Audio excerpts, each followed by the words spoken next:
नमस्कार, स्वागत है आपका इंडिया न्यूज 28 में। आइए बात करते हैं इस वक्त की बड़ी खबर की। झारखंड के धनबाद BCQ 12 सूत्री मांग को लेकर की प्रेस वार्ता। बिहार कोलियरी कामगार यूनियन के 12 सूत्री मांग पत्र पर ECL मुगमा एरिया कार्यालय पर चल रहे आमरण अनशन के बावजूद प्रबंधन के हठधर्मिता के विरोध में 20 अगस्त को मुगमा मोड़ स्थित कार्यालय में प्रेस वार्ता आयोजित की। मौके पर BCQ मुगमा एरिया अध्यक्ष आगम राम ने कहा कि ECL प्रबंधन के लापरवाही के कारण मुगमा एरिया घाटे में चल रहा है। जानबूझकर कोलियरियों उत्पादन नहीं हो रहा है। यह केंद्र सरकार व कोल इंडिया के निजीकरण के नीति का परिणाम है।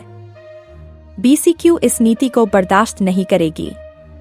21 अगस्त तक मांग पत्र पर संज्ञान नहीं लिया तो 22 अगस्त को मुगमा एरिया से लेकर सारे कोलियरियों के कामकाज ठप्प करने का कार्यक्रम किया जाएगा। निरसा संवाददाता लोकनाथ प्रसाद की रिपोर्ट। पानी सुखाने का काम नहीं हो रहा है, पंप उपलब्ध नहीं है, मोटर उपलब्ध नहीं है। अगर पानी का सुखाने का काम हो तो मैन पावर उपलब्ध है। उस मैन पावर का गेटफुल यूटिलाइजेशन हो सकता है, कहीं से मैन पावर मंगाने का जरूरत नहीं है, लेकिन वो आपका खदान मैंडेट खोलने में असमर्थ है। जो वार्ता होती है तो नहीं, हम लोग प्रयास कर रहे हैं, हम लोग माने पानी सुखाने का काम कर रहे हैं, लेकिन जिस गति से सुखाने का काम होना चाहिए वो पानी सुखाया नहीं सूख रहा है। दूसरी चीज़ है प्रोडक्शन घटने का जो कारण है, जो कोलेरी में असिस्टेंट कोलेरी मैनेजर्स सभी जगहों पर हम लोग देखते हैं, वो खदान में जाते ही वो लोग 11-12 बजे तक, 10 बजे 11 बजे तक ऊपर में ही यानी आपको बैठे रहते हैं। वो मैनेजर के साथ बैठ के अपना चर्चा मोबाइल चलाते रहते हैं, व्हाट्सएप मैसेज सब करते रहते हैं, लेकिन खदान में जाने का वो मैंने कष्ट नहीं उठा। जबकि ACM जाएगा तभी ना उत्पादन होगा। ACM जाएगा तो माइनिंग एंड सुपरवाइजरी स्टाफ जाएंगे। अब उन लोगों का नहीं जाने से जो माइनिंग एंड सुपरवाइजरी स्टाफ है वो भी खदान में नहीं जाते हैं। 10-11 बजे गए नहीं गए। तो इस तरह से उत्पादन कैसे बढ़े? खुदिया कोलेरी का बगल में आपका एक काली माटी रिफाइन को उसको खोलने का बात है, लेकिन उसमें जितना त्वरित गति से काम होना चाहिए, उसका परमिशन वगैरह लेना चाहिए, मैनेजमेंट उसके प्रति भी गंभीर नहीं है। तो इस तरह से देखा जाए तो मजदूरों का इसके माने यहाँ पर अगर एक एक करके खदान बंद हो जाएगी तो मजदूर कहाँ जाएंगे? इसके चलते यूनियन काफ़ी चिंतित है। इस क्षेत्र का जो वित्तीय घाटा के प्रति भी चिंतित है। अगर यही घाटा वित्तीय घाटा दिखा करके हो सकता है इन लोगों का ध्यान MDO मोड और रेवेन्यू की तरफ ज़्यादा, क्योंकि उसमें नियम है कि जो खदान को ही हम दे सकते हैं MDO और रेवेन्यू बोर्ड में। तो जो खदानें बंद होगी ये लोग दे देंगे MDO और रेवेन्यू बोर्ड में, काहे कि इनका टोटल ध्यान आपका डीनेशनलाइजेशन माने खदानों को बेचने की तरफ है, उसका माने आपका निजीकरण की तरफ है। निजीकरण की ओर से खदानें धड़ल्ले में दी जा रही हैं।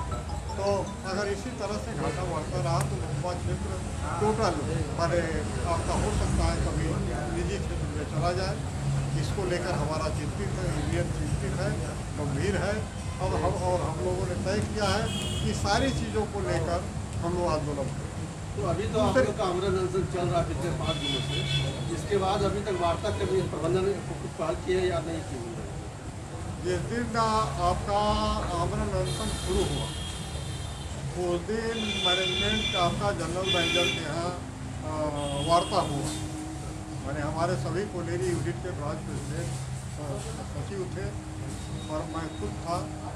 करीब 3 घंटा वार्ता चला, 3.5 घंटा, लेकिन उसमें सकारात्मक कोई परिणाम नजर नहीं आया। उसमें वही उन लोगों का कहना था देखेंगे करेंगे, कोई टाइम लिमिट नहीं, कोई स्पष्ट माने स्पेसिफिक उन लोगों का इसमें दृष्टिकोण नहीं, जिसके चलते साथियों ने कहा कि जब माने आमरण अनशन तो हमारा अंतिम हथियार है, इसमें अगर कोई माने सकारात्मक हमको जवाब नहीं मिलता, मैनेजमेंट का स्पेसिफिक कोई रिप्लाई नहीं मिलता, तो हम लड़ाई जारी रखेंगे और आज भी लड़ाई जारी है।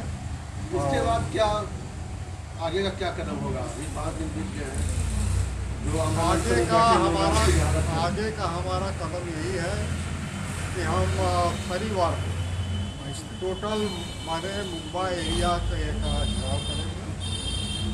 मुंबा एरिया में तमाम मजदूर वहाँ पर हमारा और वहाँ घिराव करके मैनेजमेंट को अपनी मांगों के प्रति मैनेजमेंट के ऊपर दबाव बनाएंगे कि भाई आपको स्पष्ट इस पर अपना दृष्टिकोण अपनाना होगा। आप हेडक्वार्टर से बात करिए, चाहे जहाँ बात करिए, लेकिन हमारी मांगों को स्पष्ट आपको करना होगा।